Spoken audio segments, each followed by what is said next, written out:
Rarely does my curiosity get the better of me in situations like these.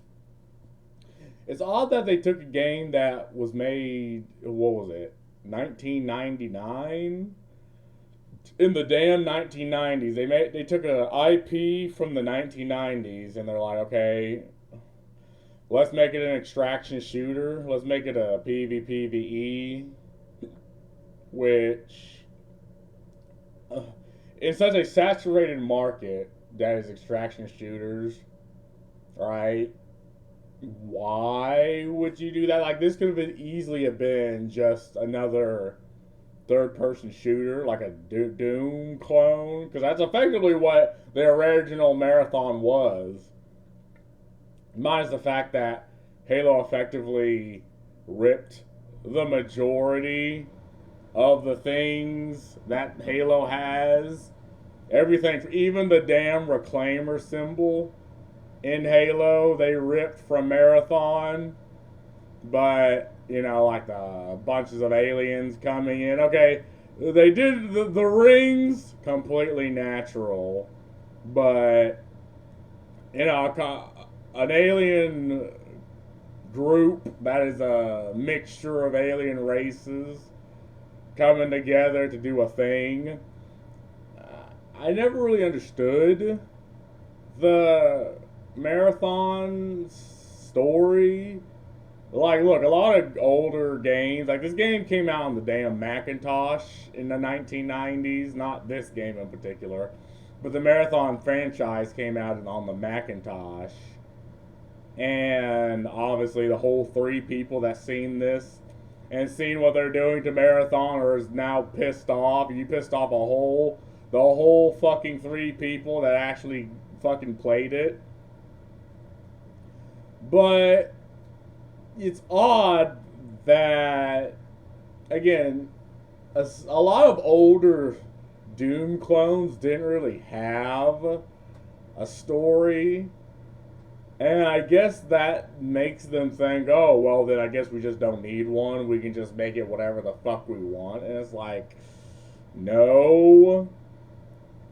Because there's such thing as just it's like what was that game? Prince of Persia. Everyone wanted a new Prince of Persia, but then the new one came out, and it was a side scroller where you don't play the prince, and it doesn't take place in Persia.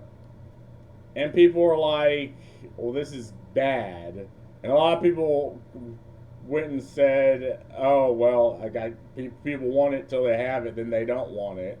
And it's like, well, there was a way to do games, you know, Prince of Persia, to where it could have been good.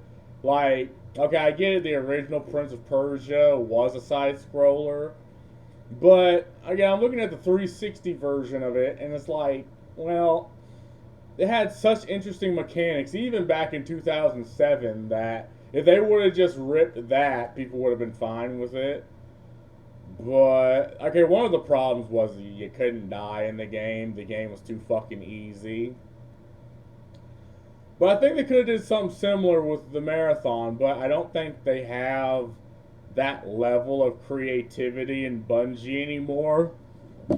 And okay, let's just look at the ratings. So there's about 30 grand people still in game, right? 40, 24-hour peak. I mean, what was this? This game only been out for like a month or less than a month. I wouldn't say that's good. I mean, if this was an indie game where they put in like 30, 40 grand in, and I mean, this would be actually pretty damn good. But unfortunately, this is a AAA game. This is Bungie. So this graph's not looking very good. Like let's just do the math here, right? And you gotta. I have to apologize. I can't do the calculator on the computer. I think I uninstalled it. Look, I'm running out of fucking space. Like you gotta deal with it. So this is a $40 game, right? Or okay, so 40. What was the concurrent peak? I'd say 89,000 because I don't care to type in every single fucking number, right? And this is assuming that Steam does not take a third of the game. They're not taxed a third because they're a certain company and they made a lot of money. This is just the pure numbers, right? So if we're taking the all-time peak, timesing that by 40, that's about 3,056,000, 100,000. That's kind of shit. And I'm explaining why that is shit. Again, assuming, trying to be the most generous here. This game probably cost like 30, 40, or like 300, like million, $300 million to make. And they only made 3 million of that back.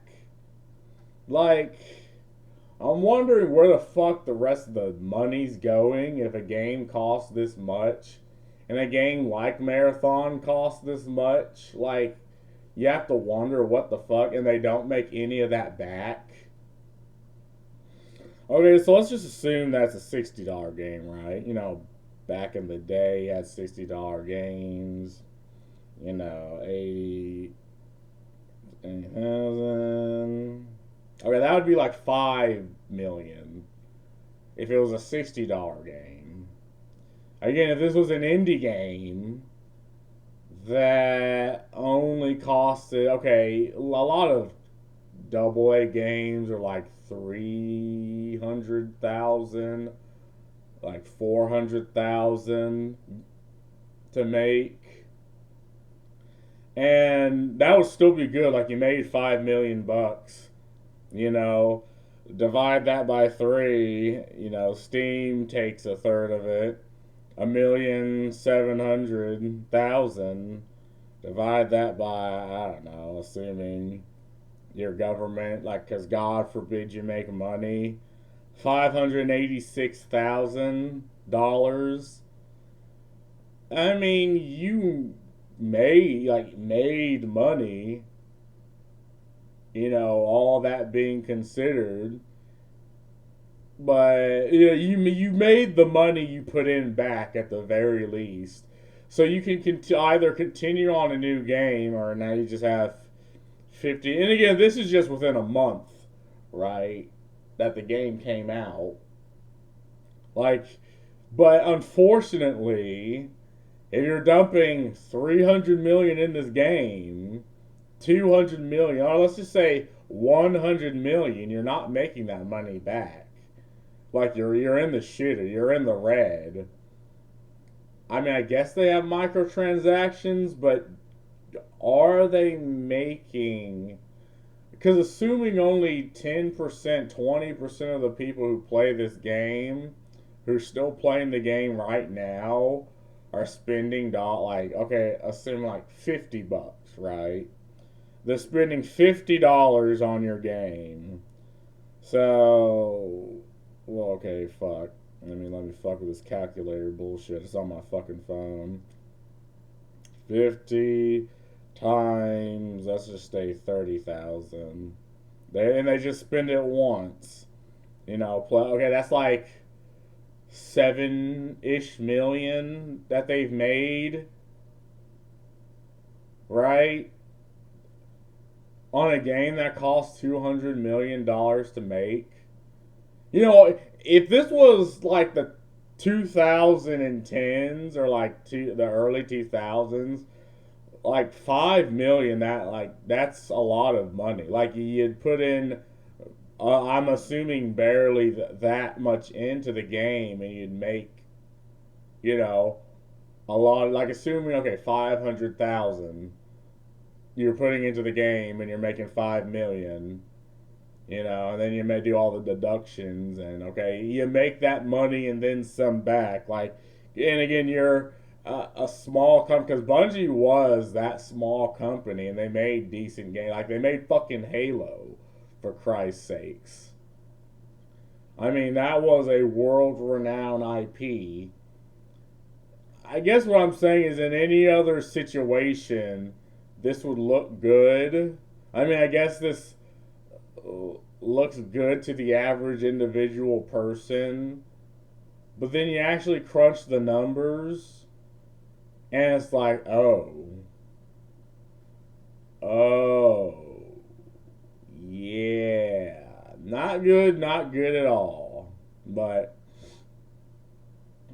a lot of people are saying this is the Concord. What on the fourth Concord? Imagine Concord, a game being so blatantly bad.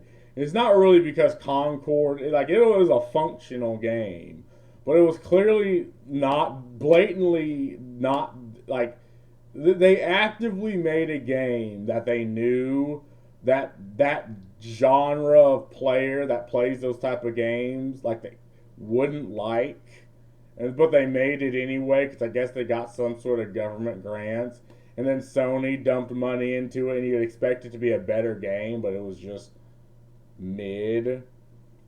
Like, yeah, we're naming games based off Concord. Like Concord was a cultural phenomenon.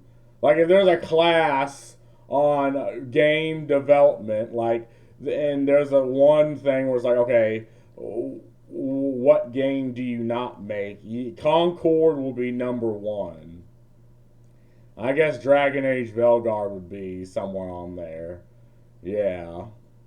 But, gotta say, looking bad. I mean, they still got people playing. I've tried being generous, but even if you give it the most generous look, this is still just shit numbers, especially for Bungie, right? I mean, they made Destiny, and Destiny, you could say, was successful despite not really being the game I wanted. I played Destiny 1 and 2. I was the fool that pre-ordered 2, which is why I never fucking pre-order anymore. Like, and it was successful because it had the name Bungie on it. I mean, let's look at Ark. Ark Raiders. See, it's already up there. See, this is amazing numbers, and this is about what you'd expect. You expect highs and lows. I'm surprised it's very turbulent. But again, I don't know how much money was put into Arc Raiders. But these are good numbers, like decent numbers for a game that, again, I don't know how much it was spent. I know it was made by previous Battlefield employees that got together and made a game. It had its controversies and a lot of people getting on it. They have so much fucking anti-cheat shit on it. Like, what the fuck, man? Let's go to Helldivers. Helldivers. What the fuck? Helldivers. Dose. It's not showing the actual show. Wow, that's kind of fucked. I mean, can I go to the chart? Yeah, this is still good. Again, on a game on a defunct Swedish engine. That's kind of fucked. But I still think these numbers are pretty good for a $30 game, and obviously people are putting money into the game. I mean, despite the controversies, despite Sony actively trying to kill the game, despite the devs kind of being dickish, I mean, a game doing good is still a game doing good. So, I mean, yeah, but hey, that's all I gotta say about this. Peace out.